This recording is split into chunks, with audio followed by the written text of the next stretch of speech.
ẹ̀rùsàn Ọlọ́run wọ́n fẹ́ àsìkò sí ìkìlọ̀ fún àmì ẹ̀tọ́fẹ́yìn náà kí a páyọ Ọlọ́run ká mọ̀ pé ó kí ọ yá ìjọ kan bọ́ta lọ bọ́lọ́run ká máa di ẹrù ní gbogbogbà bílẹ̀ bá ti ń sú bílẹ̀ bá ti ń má ká máa di ẹrù ẹ̀rì ó sì pàtàkì fún wa àwọn kan ń bẹ àjọ wà láyé níjẹjọ ní mùsùláyé málẹ́ni àwọn ti lọ ní àsìkò wọn ló tó àti ìlọ tí wà àsìkò ní ò tí ì tó kí pèsè ẹ̀rẹ́ kan lásé tí ò fi tí pa wá àsìkò ní ò tí ì tó bí èèyàn ṣe rere yóò kú bọ́jẹ́ níbi yóò kú ìṣe bí ò pé kéèyàn tètè kú ìṣe rí ò pé kéèyàn pẹ́ kó tó kú tó kálukú ló ti gba ọjọ́ kú ẹ̀ lọ́wọ́ látọ̀dọ̀ ẹ̀rẹ̀ lómi ń bẹ ibi ní ọmọ ṣe mílò sígùn táfẹ́ máa tọrọ pé ìrẹ̀ ọlọ́mú kó lórí ilẹ̀ ọlọ́sì máa wọ́ràn tọ́ ẹ pé bí èèyàn ṣe máa rò lọ́lọ́mbá máa rò ní àwọn kan bẹ́jọ́ kẹsì lórí láyé mọ́ inú wọn Netanyahu ẹkó jóná ni níbi tó balẹ̀ ayé jẹ́dé tí gbogbo ayé wá pàrò tí inú ọ̀ká wọn náà bá ìṣẹ́ bẹ́ o ń kálukú lásìkò tí ẹ̀ tí a bá jẹ́ ní ibi yóò ṣe bí ẹ débi gẹ́ ẹ̀rì kí pọ́lọ́bọ̀ ní kápá àti àjò lọ́nà bá ti mú wọn wọ́lọ́n fi gbogbo ẹ̀sọ́lá ó ní fàálì máa yúrí olùmọ́ sí tó bá wọn lẹ́yìn sọ́lá ma yáfà kò sẹ́ tó lè bèèrè lọ́wọ́ ohun tó ń bá ṣe òun lọ bá aláṣẹ gbé kò sálàṣẹ gbé kan lẹ́yìn Ọlọ́run bí yàn bá ṣe gbé láyé kò sí gbẹ́nu sáré kò sí gbé wájú Ọlọ́run tó pọ́bọ̀ ní déédéé ni ẹnìkan ò ní ṣàbòsí tí ó bá túbá kò sí kọ́mọ́ gbẹ̀san àbòsí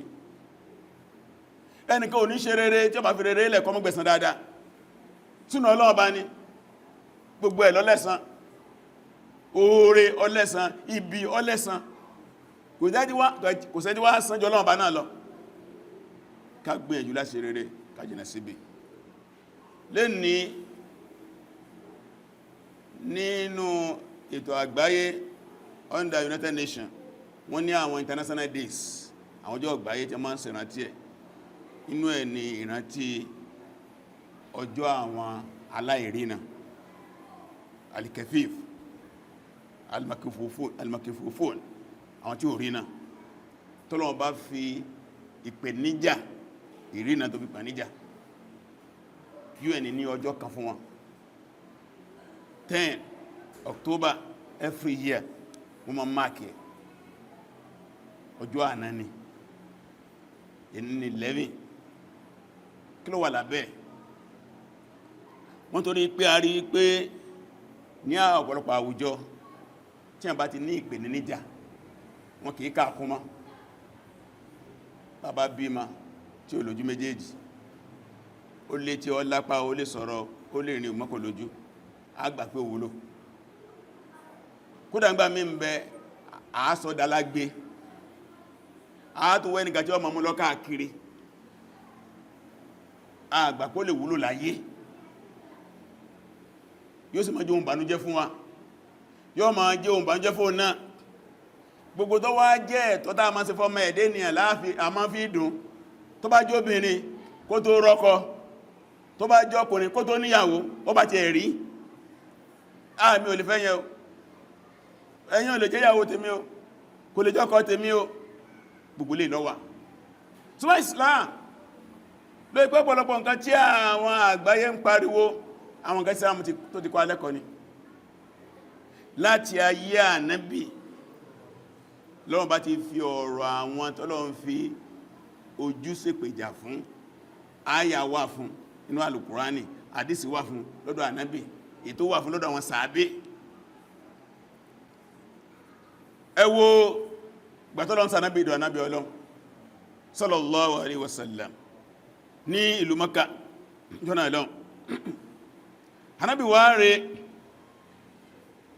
ó wù kí àwọn èèyàn ńláńlá inú àwọn ará Mákà kan gba Islam àwọn èèyàn ńláńlá wọ́n pè ní sọ̀nàdìrì Quraysh ànábì wa máa bá wọn sọ̀rọ̀ alọ́bẹ̀ bá péjọ sí alọ́bẹ̀ wọn sọ̀rọ̀ bí wọ́n bá pèsè àrọ̀ máa bá sọ̀rọ̀ níjọ́ kan ẹnìkan wá ń bẹ afọ́jú ni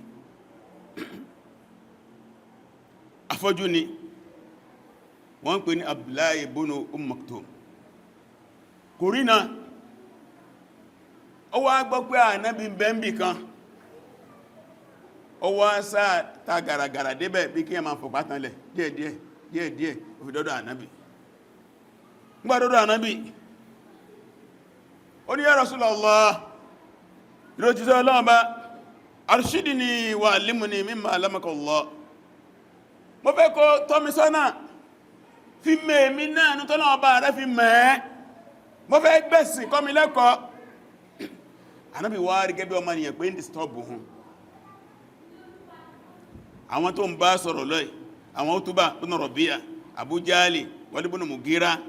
àwọn èèyàn lálá tó ń bá sọ̀rọ̀ lọ́ì ànábì wá fájúró sí afọ́jú òsìrí náà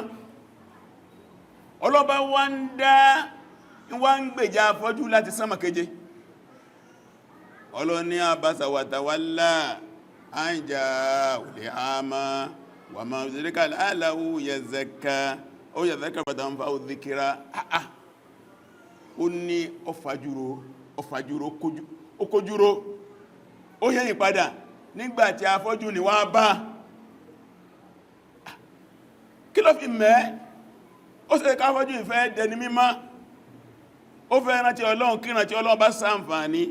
báyìí ni Ọlọ́run bá lékẹ́ ọlá sí bá ànábì wí nítorí afọ́jú àwọn tó rí náà tọ́lọ́run wá ń gbìjà rẹ̀ láti jọ náà ní ànábì Muhammad sallam ló ti fàmára ọ dáwà sí dúó ni lọ wá pè sọ́dọ̀ ó wá kọlẹ́sìn ọgbà sọ bó ṣe gbà ìsìláàmù nù ẹ̀rì gbogbo ọgbà tí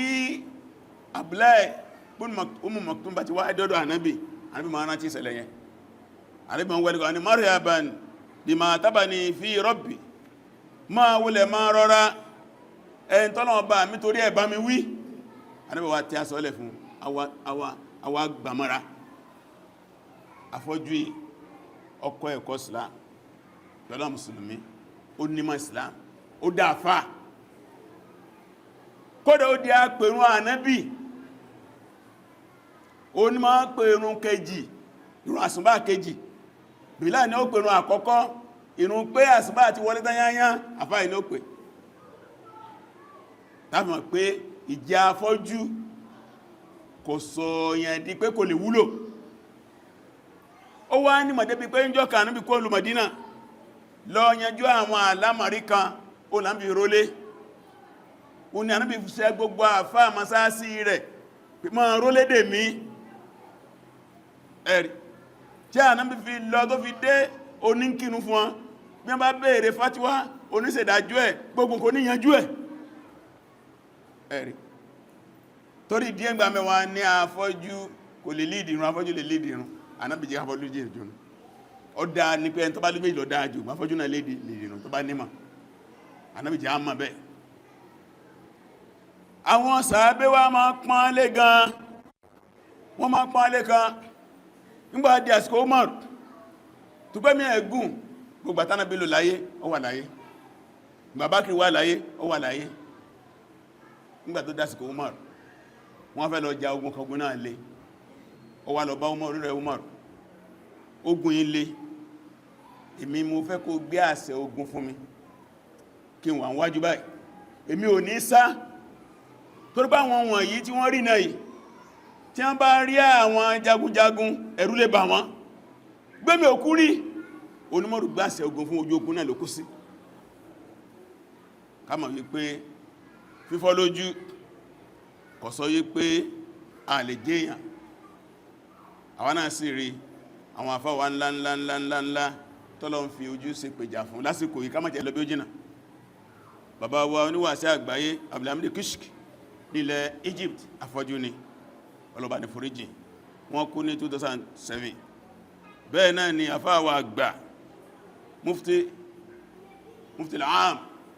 bàbá Bombas afọ́jú ni wọ́n tó ti kó dídí 25 years náà fi jẹ́ àfáàgbà fún ilẹ̀ Saudi Arabia wọn sí láyé má